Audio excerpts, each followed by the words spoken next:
Bonjour à tous, bienvenue dans la vidéo. Eh bien, la communication ukrainienne est un petit peu en boucle là depuis quelques heures sur le fait que le 25 avril dernier, ils auraient réussi à toucher des Sukhoi 57 et même un Sukhoi 34. Alors vous l'aurez compris, je parle au conditionnel parce qu'au moment où je tourne, en ce 1er mai, on a ces images satellites et personnellement, je ne peux pas vous faire de billets dessus. Mais la vidéo d'aujourd'hui, c'est pas pour faire une énième vidéo sur le fait que des drones ukrainiens ont réussi à toucher des avions russes en profondeur. On parle quand même de 1700 km dans leur territoire, mais c'est plutôt une vidéo pour prendre un petit peu de hauteur sur ce phénomène qui commence à devenir répétitif, qui là est quand même remarquable au sens littéraire parce qu'il s'agirait de Sukhoi 57. On va revenir dessus, mais surtout cela illustre le talon d'Achille de l'aviation de combat moderne et du futur de l'aviation de combat, à un moment où on parle de NGF, à un moment où tout le monde commande des M35, à un moment où le chef d'état-major des armées nous explique que les Russes vont grandir encore leur armée de l'air et auront plusieurs centaines de chasseurs en plus à l'horizon 2030. Donc ce que je vous propose dans cette vidéo, c'est rapidement de revenir sur ces faits, mais surtout de nous interroger sur le coût pour une nation d'aller chercher ce qu'il y a de plus précieux, à savoir les avions de combat, au kilo c'est ce qui coûte le plus cher, chez l'adversaire, et comment tout ça, dans la troisième dimension, et là hop, je vous mets ma casquette d'ancien officier de marine, doit commencer à nous faire prendre de l'avance sur l'assurance vie des nations comme la nôtre, comme la France, à savoir d'un côté, oui, le Rafale vecteur nucléaire, mais un autre point dont on ne parle pas, et sur lequel il va falloir commencer grandement à réfléchir, c'est le danger de tous ces drones pour l'assurance vie de la nation, les sous-marins nucléaires lanceurs d'engins. Car ce qui peut se faire dans le ciel peut souvent se faire sur ou sous la mer. C'est le cheminement mental que je vous propose de prendre pour ce débrief juste après le jingle.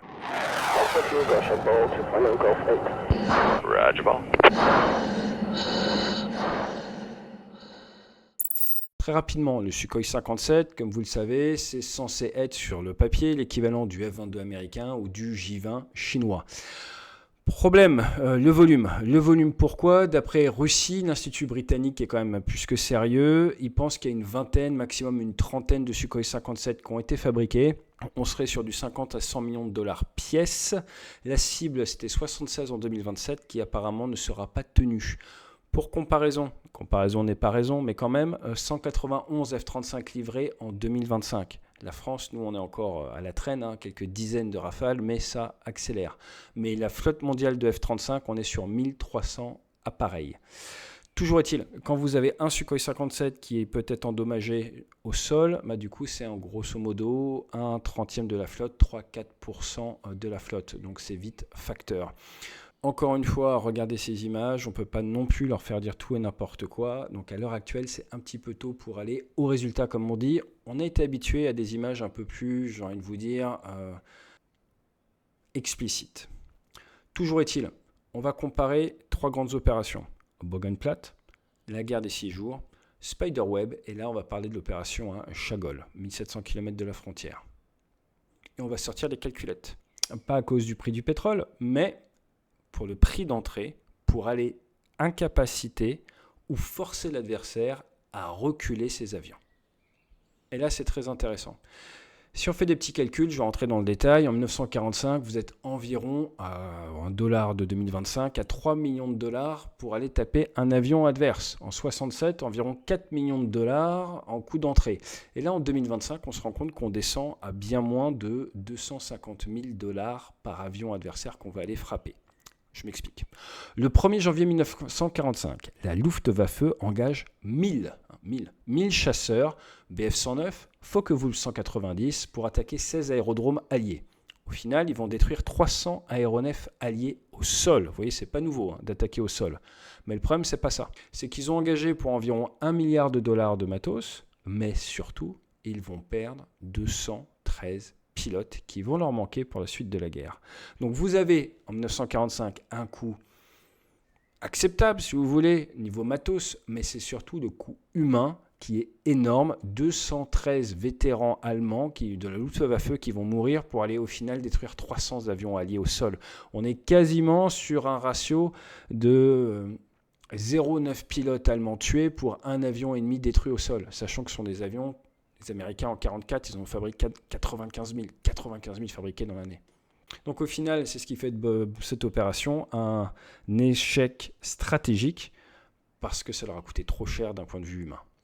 Deuxième exemple, on est sur la guerre des 6 jours, le 5 juin 67. La meilleure défense, c'est l'attaque. Israël engage ses 200 chasseurs, Mirage 3C, Super Mystère, Mystère 4, Ouragan, Vautour.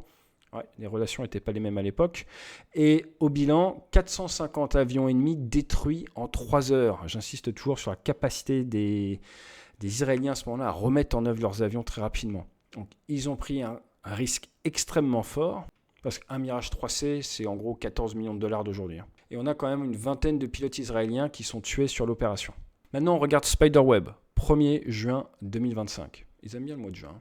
Plus d'une centaine de drones FPV, certaines sources parlent de 117 cachés dans des cabanes en bois, qui vont attaquer une grosse dizaine, entre 13 et 20 bombardiers stratégiques russes. 0 pilote tué et un coût largement en dessous du demi-million de dollars. On est aux alentours des 250 000 dollars si vous voulez prendre un peu large pour réussir ça par avion ennemi. Et là, c'est des avions stratégiques.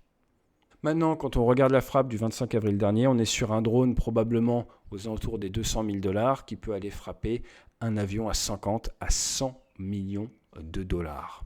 Mais ce qui est intéressant, en fait, c'est de se dire qu'en 1945, pour aller chercher un Sukhoi 57 à 1700 km de la frontière, il aurait fallu monter une grosse patrouille avec du chasseur lourd, Mosquito, Beaufighter. Dans la vraie vie, ça aurait été quasi impossible et s'ils avaient tenté l'attaque, ils auraient perdu plus de la moitié des équipages. Donc le prix d'entrée pour faire ce genre d'opération était extrêmement fort, si ce n'est l'opération n'était pas possible. Sauf que maintenant, on a la précision grâce à la miniaturisation et on a de véritables drones. Alors, en termes, on parle de drones, mais en fait, ce sont des missiles de croisière low cost. Disons les choses. Ce sont des missiles de croisière low cost qui, grâce à la miniaturisation, permettent d'avoir une excellente précision de navigation et amener une charge militaire assez faible avec une précision quasimétrique sur cible. Là où pendant la Seconde Guerre mondiale, vous aviez des probabilités de toucher votre cible qui étaient très très faibles. Dans les années 70, on a commencé à amener le laser, mais il fallait pouvoir illuminer la bombe pendant tout le vol. Moi, c'est ce que j'ai connu également, il fallait pouvoir illuminer en permanence. Maintenant, on est sur de l'armement qui a des systèmes de navigation tellement robustes, tellement efficaces, qu'il vous faut juste une charge de quelques dizaines de kilos pour faire le travail d'une charge de 450 kilos dans les années 90. Et donc ce qu'il faut bien comprendre, c'est que cette augmentation de la précision permet une réduction de la charge militaire, et une charge militaire plus petite veut donc dire un vecteur plus léger, moins cher, et donc une ouverture à ce type de tactique pour un pays qui n'a pas du tout les mêmes moyens technologiques ou financiers. Et on vous le dit, on vous le répète sur cette chaîne depuis des années, ce qui inquiète avec le développement des drones, c'est l'abaissement du ticket d'entrée. On a vu il y a quelques jours le Hezbollah envoyer des drones sur un hélicoptère de l'armée israélienne. Drone contre hélico, il ne fait pas bon être dans l'hélico, on est d'accord. Et encore une fois, on est sur un coût d'accès qui est beaucoup moins cher niveau financier, mais surtout qui est quasi nul d'un point de vue humain. Et ça, c'est nouveau. Ça veut donc dire qu'on a facilement une désinhibition de l'utilisation de ce type de vecteur, en temps de guerre, mais également, et c'est ça qui est plus important, en temps de crise, donc sous le seuil. Donc au final, quel est le message que je vais vous passer avec cette vidéo ? Ce que l'on voit, c'est qu'aller chercher le matériel de plus haute technologie d'une nation chez elle à 1700 km dans son territoire, tick in the box, c'est possible. Si c'est vrai contre la Russie, ça peut être vrai contre d'autres pays. On prépare une vidéo sur un F-5 qui serait allé attaquer des bases américaines au Koweït. On l'a très bien vu, la posture défensive est extrêmement complexe. Et là, il faut faire attention à ne pas faire preuve de trop d'inertie intellectuelle. Le monde est en train d'évoluer extrêmement rapidement. L'assurance vie des nations dotées comme la nôtre, c'est l'atome. Et à partir de là, on a deux moyens de projeter notre vecteur nucléaire. On a les Rafales de Saint-Dizier, c'est en source ouverte. Une opération Spiderweb nous ferait extrêmement mal et pourrait nous incapaciter. C'est pas nouveau, c'est le chef d'état-major de l'armée de l'air qui le dit, commission. Mais vous avez également, et ça c'est un sujet dont on n'entend pas parler, les drones maritimes et les drones sous-marins. Et ce qui est en train de se jouer dans la troisième dimension est ce développement de talons d'Achille pour les avions est également en train d'arriver pour tout ce qui est marin et sous-marin. Imaginez que dès qu'un sous-marin nucléaire lanceur d'engins, appareil de l'île Longue, qui est des petits drones extrêmement discrets qui sont en embuscade, qui le suivent, qu'on ne peut pas détecter, qui sont extrêmement légers, qui ont été bien réfléchis, et derrière ils peuvent les traquer et au moment opportun éventuellement incapaciter nos sous-marins lanceurs d'engins. Donc là ça poserait un véritable souci parce qu'on peut se retrouver avec des nations dotées qui perdent leur assurance vie. Donc la base du métier de militaire, c'est l'anticipation. Non pas l'anticipation à 1 mois, 2 mois, 3 mois, oui, pour la partie tactique, mais à l'heure qui est, vous payez des états-majors où il y a des personnes qui réfléchissent à 5 ans, 10 ans, 15 ans. Là, on est sur une réflexion à 10, 15, 20 ans. Et il est important que les gens commencent à comprendre ça. À un moment où on a justement des discussions sur la loi de programmation militaire et on voit que ça va dans la bonne direction, mais ça ne retourne pas la table pour autant. Et surtout, on est en train d'essayer de développer la nouvelle génération d'un matériel ou d'une technologie qui désormais a des talons d'Achille que l'on ne peut pas protéger. Demandez aux Américains et à leurs AWACS.